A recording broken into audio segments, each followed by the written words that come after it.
I knew growing up, I was different because when I would be home with my mom, because my dad would be working long hours at Tyson, like he would be working like 8 hours plus 6 hours. So not only was he working like a regular, like full-time job, but doing overtime, and he would come back home all tired. Like, I would just remember there would be days where he would come home at night and he would just be exhausted. And like at that time, I didn't know exactly how long it would take him to like finish work, but I just knew that he would come home exhausted.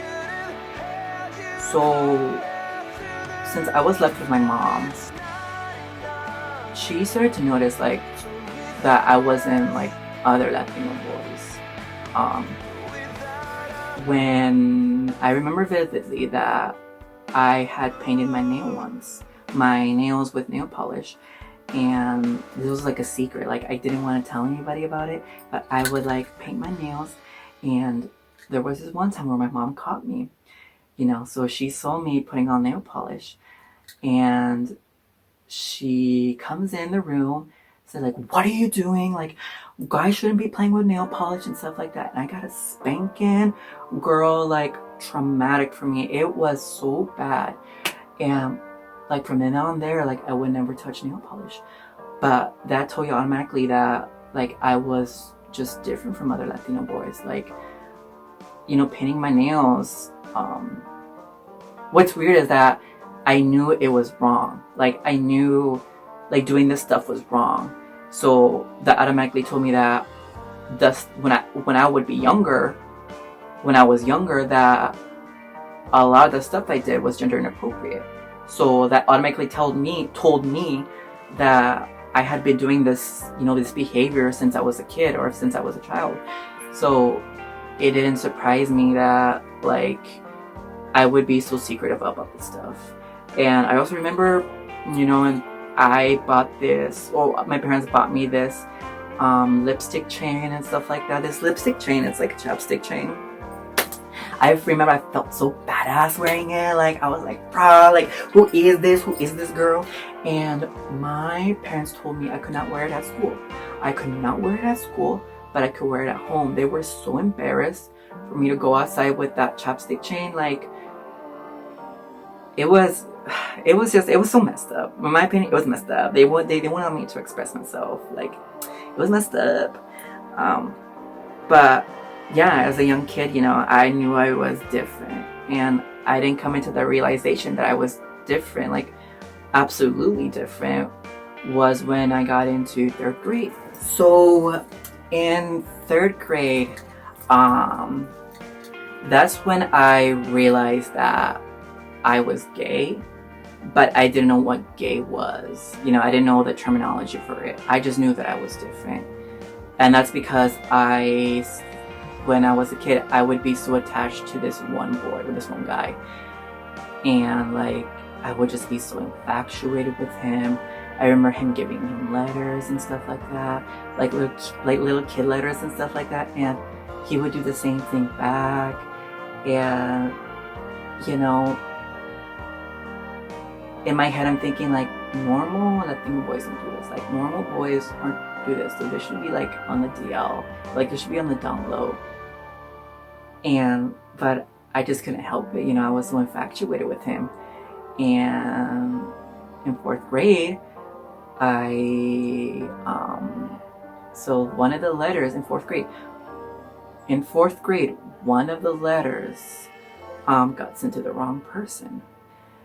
And they lived near my neighborhood. Our neighborhood that we lived in was very Latino, but it was very homophobic.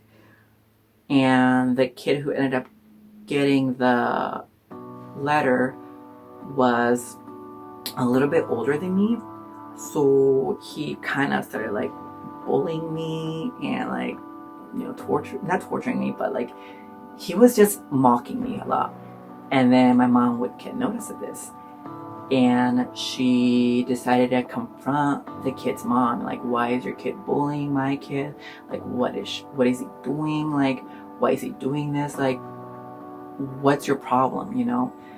My mom ended up talking to the kid's mom, and the kid the kid was brought out, you know, with my mom, and I was with her too. The kid's brought out, and basically the kid told up my mom straight up that your boy sends me letters. Like, your boy is weird. Like, he shouldn't be doing that. Guys are not supposed to do that. And then my mom was so embarrassed. She was like, you know, she got stone cold quiet. I remember she was stone cold quiet, but she just said, okay, well, don't bully my kid. And like, I was taken home. My mom was so mad, so livid. She was so mad that she found out that I was sending letters to guys that I would get a spanking. Like, again, a spanking. Your girl, she doesn't run away from that. Like, I got a spanking. And it's all because, like, a letter was sent to the wrong person. Like, what? Like, what? So, yeah, so I knew right then and there, like, there was just something always off about me, you know?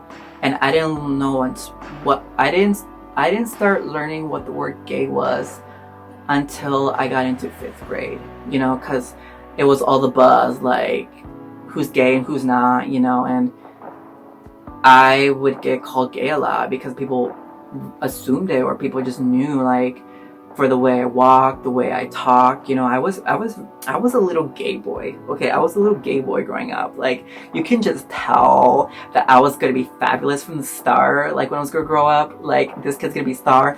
But, you know, I didn't know what it was until like 5th grade or 6th grade.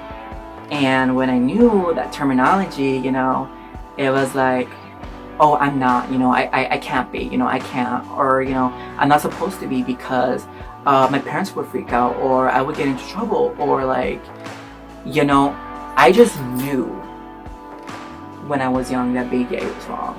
I just knew, and I had to keep it a secret. And especially when you're Latino, you know, Latino parents, they don't understand, you know. It's like a taboo area, so to say. Like, it's taboo to talk about having relations with the same sex. Yeah, definitely. Having relations with the same sex. Like, I remember there would be talks about same-sex couples among my family, and my parents would always have to, like, ask me to leave, or just, like, tell me not to listen and stuff like that. So, you know, like, I knew being gay was wrong because I was, you know, because I knew I was Latino, and, you know, you can't be gay when you're Latino. So it was hard for me, especially in middle school. I was always the easy target to get bullied because I was just that different kid. By middle school, my speech impairment had disappeared, but my impulsive behavior did not stop. Like, I was still, like, getting into trouble a lot. Like, it wouldn't be tantrum system, but it would just be, like, a lot of, like, getting into trouble with the teachers, doing things that I shouldn't be doing. And that's basically how it was middle school year. My middle school days, just a very impulsive kid and easy target to get bullied. Was always seen as the villain, like, was always seen as the bad person. And that was my whole middle school life. I came out to my whole school. Like, it was like news. It was breaking news, girl. It was breaking news. I had told my school that I was gay. Actually, no. I started as bi first, you know. I went both ways, and then I went one way. So I told them I was bi, and then I was like, yeah, I don't really like girls that much. So I ended up telling, like, yeah, I'm gay, guys. Like, I can't do this. Like, I don't like girls. So I ended up telling them that I was gay, and it was the talk of the town. Like, everyone's talking about it, gossiping about it. Like, the whole, like, the whole boys in middle school were like, who is this kid? Like, we should bully him and stuff like that. Like, I was bullied a lot in middle school. Like, girl, let me tell you, one time, girl, girl, this one freaking time, I went to the locker rooms, you know, where everyone was changing. I would get harassed a lot in the locker rooms. Like, I would get stuff thrown at me, like there would be clothes thrown at me, and I would have to change in the stalls. Like, I would have to change in the stalls because I didn't feel comfortable going to the locker rooms because I knew I would get bullied. So, you know, sometimes I would wait until all the other boys came out and then go into the locker room and then change. But then I would be late and the PE teacher would be like, why are you late? And I would be like, well, the boys are stupid. So, you know, it was very hard for me in middle school because I was an easy target. And being bullied, you know, being seen as different, being that little gay boy, it was hard on my mental health because I just felt different. I just felt like I didn't belong anywhere. You know, I couldn't be... The funny thing is, you know, being Latino, a lot of the Latino people saw me as white. You know, they saw me as, this kid's too white, or he speaks white, or, you know, he acts white. And that the only reason why they would say that is because I would be more advanced in the English language. And that was because of my speech impairment, I would get a lot of English assistance to speak better. So that was one of the reasons why they would say that I speak like I talk like. And the thing is, I'm not like white girl now. So they would tell me that I'm white, and like, I'm not sure if y'all know this, but Latinos come in different shades of color, you know, and it's not just brown, you know, there's black Latinos and there's white Latinos. The fact that, you know, they were saying that I wasn't Mexican enough, the fact that they were saying like, oh, this kid comes off as too white, like he's not Mexican enough, it's like, damn, like, I didn't know Mexican had a color, I didn't know Mexican had a form, like, damn, okay, I see you, fam. So, one of my biggest fears, actually the thing that caused me so much anxiety, was I was not out to my parents. I was out to the whole school, like, everyone knew, but my parents didn't know. And my biggest fear was, you know, somebody outing me to my parents, you know, because gossip was going around and stuff like that.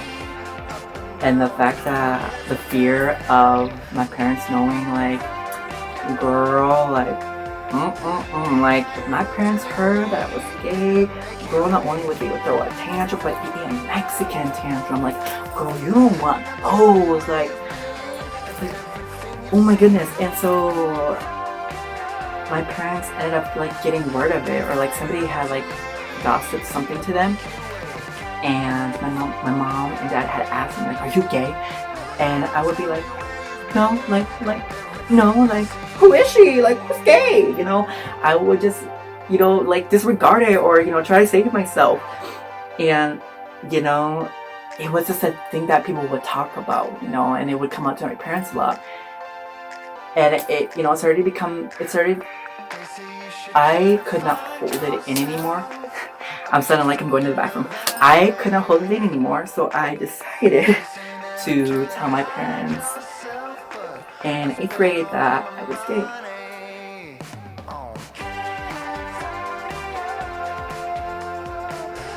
And, you know, so basically I was in my mom's room, and then basically I told her, like, hey mom, like, I got something to tell ya. You know, we sat down, and, you know, I was like, hey mom, like, soy gay, or in English, like, I'm gay. And she just looked at me, she looked down, and she's like, what makes you think that you're gay? And I said, I just know. I've known it since 3rd grade. And my mom was quiet. She did not say anything. And then she decided to call my dad. over to the room, and my mom ended up telling me, hey, Hugo says he's gay. And my dad threw a tantrum. My dad was yelling. He was throwing a fit. He's like, ¿Cómo mi pinche hijo puede ser joto? How can my fucking kid be gay? Like, how, what the hell? Like, how is this happening? And he would be yelling. He would be screaming. And I was crying. Like, I was not in a good place. And I remember my mom telling me that, you know, it was a lot of like emotion manipulation. She would tell me that, oh, you know, gays get AIDS, or, you know, they have it up the butt and like they get infections and stuff like that. Like, they would tell me like they only have sex with you for money. They don't love you. They only love you for your body and stuff like that. They were just telling me all this stuff, and just to manipulate me, just so I wouldn't be gay. And that really stuck with me. Like, that really stuck with me. And like, that's one of the fears why, like, that's one of the reasons why I don't hang out a lot with gay men, because of, you know, that torturing, that manipulation. And it wasn't even that, but my mom told me that, like, had I came out to her in Mexico, like, she would told me that in Mexico they killed gay men. Like, they would either beat them up or kill them. And that really, really fucked me up. I was scared. And so that morning, I didn't know what I was thinking, but I told my parents, you know what, we should go to therapy. Like, this is me, like 12 years old, me suggesting that I go to therapy. I was like, maybe I just need to go to therapy. Like, maybe I'm confused. Like, maybe, like, I just don't know who I am and stuff like that. And so my parents were like, yeah, let's take you to therapy, you know. So I went to therapy, and then my therapist basically said to me, plain out, you know, after our first session, she was like, you know, kid, you are who you are. Like, you can't change who you are. Like, you know, you're gay. There's really nothing you can do about it. You know, you're born that way. And so, you know, my therapist was basically like, well, for now, what we can do is put this under the rug, so to say, and I'm going to try to convince your parents about, you know, about homosexuality and stuff like that. And we went to therapy for about like 7 sessions. It was about 7 sessions. And my parents didn't see improvement because they thought I still had the gay. They didn't see improvement. And so they were getting angry at the therapist. And because they were spending so much money, like co-pays, like they're up to $30 of co-pays for each session. And they were mad. They were getting upset. And so my therapist ended up having the idea of having a Latina who was lesbian come to one of our sessions, but we ended up missing an appointment.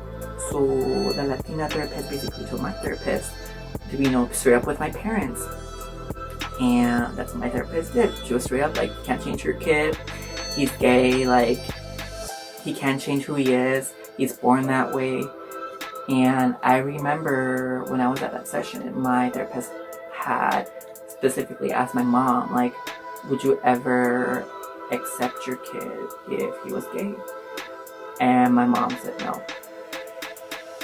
Like, I would never accept my kid if he was gay. And so that really broke the trust between me and my mom. Like, from then on there, like, I could not trust my mom. I couldn't even trust my dad. I couldn't even trust anyone in my family. Like, you know, they say that you're supposed to trust your parents with everything. No, I could not trust them with anything. Like, I had to take care of myself growing up. I could not tell them anything. And after that session, I was half asleep. I remember I was half asleep. And my mom had said, like, we need to take Hugo back to Mexico. Like, what's the point of what's the point of him being here in America? Like, I didn't like waste my life, taking him to this country just so he can be gay. Like, if he's gonna be gay, like, what's the point of him being in this country? It's just he's gonna just become a waste and stuff like that. It's like, she just did not want me here. She did not want me in America. And my assumption was she was going to take me to Mexico to make me straight. And like I said, what she told me, what they do to gay people in Mexico, I was in fear. I was in fear that I would get taken back home to Mexico if I did not change, So that morning, I told my parents that I would change. But from then on our relationship or how we speak to each other was forever like tarnished. It was ruined, and I could only talk about surface level stuff like, yeah, like my day's going well, like I had a good day, I had a bad day. There couldn't be discussions about like what I wanted to be in life or if I had any relationships. And that's what my parents would ask me a lot about, like, do you have a girlfriend? Like, where's your girlfriend? Have you had a girlfriend? Yeah, like, girl, we're waiting on your girlfriend. Like, it would be this constant, like, is he straight? Like, we're waiting for you to be straight, and the thing is, they were not gonna get it. They were not gonna get what they wanted. But, there was that fear that if anything came out about my homosexuality, if anything, any incident that was gay came out to my parents, there was that anxiety, that fear that I would get sent back home to Mexico. And I would constantly have to I would constantly have to correct myself on how I walk, how I talk, how I speak in certain ways, and just how I behave in general. Like, it would get to the point where I would like try to, correct myself if I was walking like a guy, it's just for simple stuff like that. I would have to correct myself, and it caused me so much anxiety, so much problems. And, this would follow me up to high school. High school, I'm gonna be frank, like, I'm gonna be honest, I'm gonna be a blunt bitch, but it was hell for me. It was absolute hell. Everyone was bullying me. Like, people did not see me people just did not like me. And that's part of the reason was because I was gay and I was flamboyant. I wasn't surprisingly in high school, I wasn't afraid to be myself, but just by trying to be different, I still got bullied a lot. And as much as I wanted to conform, as much as I wanted to be the same as the other kids, I just couldn't see myself doing that. And so that's why I continued to get bullied. I remember in high school, this one kid comes up to me, and he was in my grade. He comes up to me and he's like, hey, Hugo, did you know you're going to hell because you're gay? And I was like, good to know, just, it was stuff like that. Or even the staff sometimes didn't like protect me or like didn't back me up, because there was this one incident where this kid had pushed me. This was during PE. A kid had pushed me on the ground because we were playing hockey, and he pushed me because I had told a girl that I thought he was cute. And just by that, he had a reason to push me to the ground. And so the PE teacher noticed about it. Thank God to my PE teacher. He ended up telling the counselor about it. And what pisses me off, like what makes me mad, is the counselor had the audacity, because I told her about the situation, like, yeah, like this kid pushed me like on the ground, and cause some girl told him I called him cute and stuff like that. And then she just looks at me, she's like, well, that's because you called him cute. And I'm thinking in my head, like, with my ADHD, with everything, I wasn't a kid that stuck up for myself, in high school. So I didn't say anything, but I'm thinking in my head, like, really? So, like, if a girl calls another girl cute, it's okay. But if a guy calls another guy handsome or cute or something like that, he has a reason to, like, hit you. Like, double standards, honey. Like, calm yourself down. And so, like that, like, even the staff would not back me up. So high school was hell for me.